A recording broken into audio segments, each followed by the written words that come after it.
मित्रांनो, मध्यपूर्व एशिया पुन्हा एकदा पेटला आहे. अमेरिका आणि इस्रायल यांनी केलेल्या हल्ल्यामध्ये इराणचे सर्वोच्च नेते आयातुल्ला खोमेनी मारले गेले आहेत.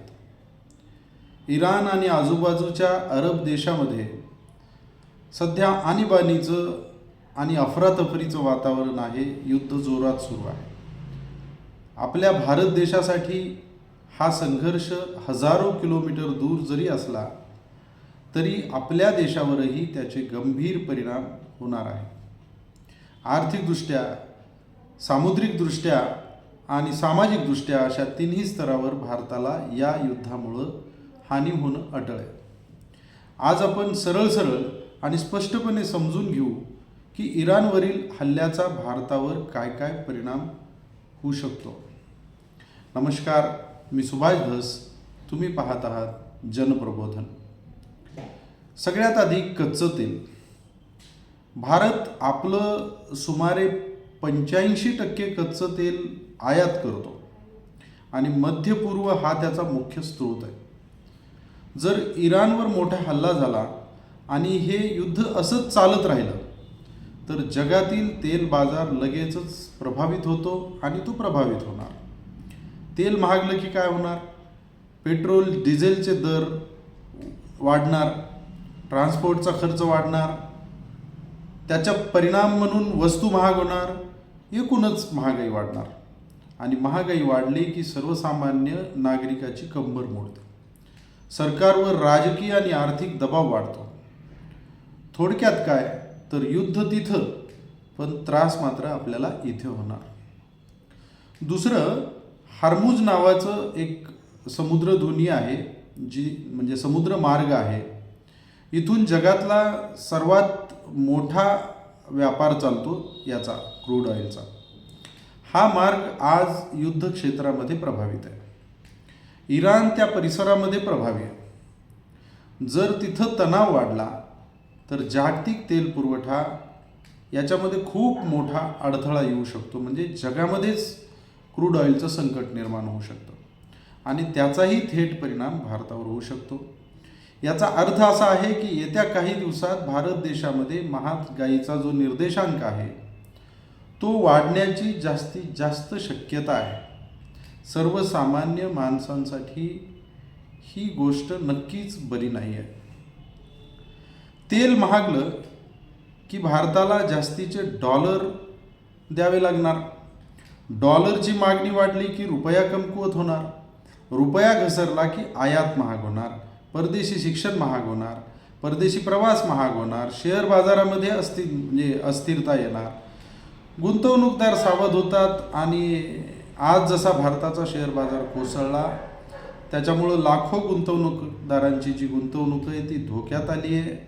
युद्ध जर वाढत गेलं तर अशीच आणीबाणीची परिस्थिती शेअर बाजारामध्ये असणार आहे. त्याचबरोबर अजून एक दुसरी गोष्ट आहे की मध्य पूर्व एशियामध्ये लाखो भारतीय कामगार आहेत. UAE असेल, कतार असेल, ओमान असेल, सगळीकडे भारतीय श्रमिक आहेत. जर संघर्ष वाढत गेला तर रोजगार अस्थिर होऊ शकतो, म्हणजे रोजगार तिथला नष्ट होऊ शकतो. स्थलांतराची गरज पडू शकते. रेमिटन्स कमी होऊ शकते. रेमिटन्स म्हणजे परदेशामधून भारतात येणारे अब्जावधी डॉलर, तो प्रवाह असतो.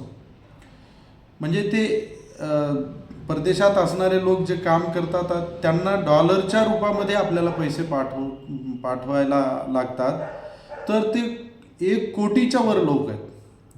तर तो जर डॉलरचा फ्लो कमी झाला तर परत डॉलरच्या तुलनेमध्ये रुपयाची घसरण होणार आणि परत भारत देशाच्या अर्थव्यवस्थेवर मोठा ताण येणार. भारतानं इराणमध्ये एक बंदर विकसित केलं आहे. त्याचं नाव आहे चाबहार बंदर.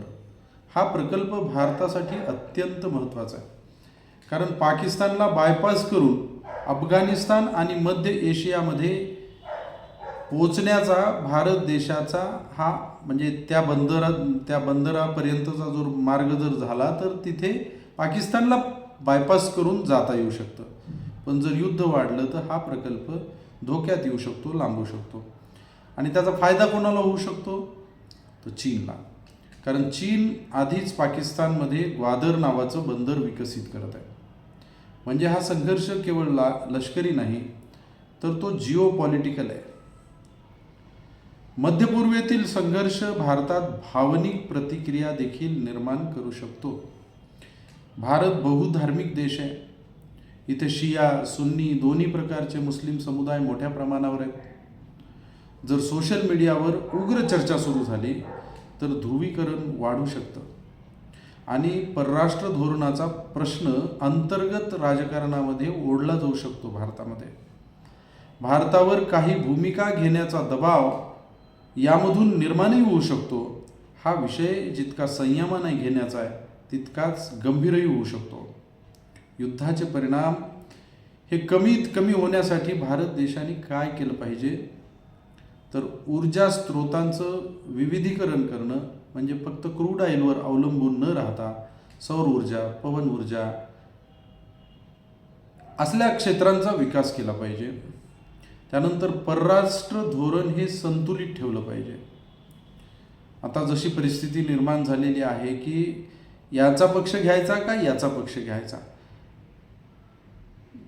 युद्धाच्या बाजूला राहिलं तरी दोघं नाराज होतात, एक जणाची बाजू घेतली कोणीतरी दुसरा नाराज होतो. अशा प्रकारच्या परिस्थितीमध्ये धोरण हे संतुलित ठेवणं अवघड असतं, पण ते सरकारपुढं आज आव्हान आहे.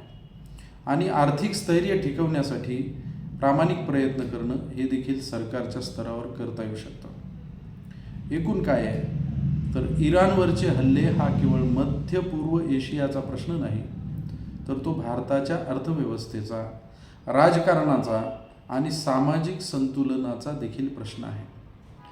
युद्ध कोण जिंकेल ते नंतर ठरेल, पण भारताला शांत, सजग आणि रणनीतिक राहावं लागणार आहे. कारण जगातील प्रत्येक मोठ्या संघर्षाची सावली दिल्लीपर्यंत येतेच. या युद्धाचे भारतावर अजून काय परिणाम होऊ शकतात याबद्दल तुम्हाला काय वाटतं ते नक्की कॉमेंटमध्ये कळवा. व्हिडिओ आवडला तर लाईक करा, चॅनल जरूर सबस्क्राईब करा. धन्यवाद.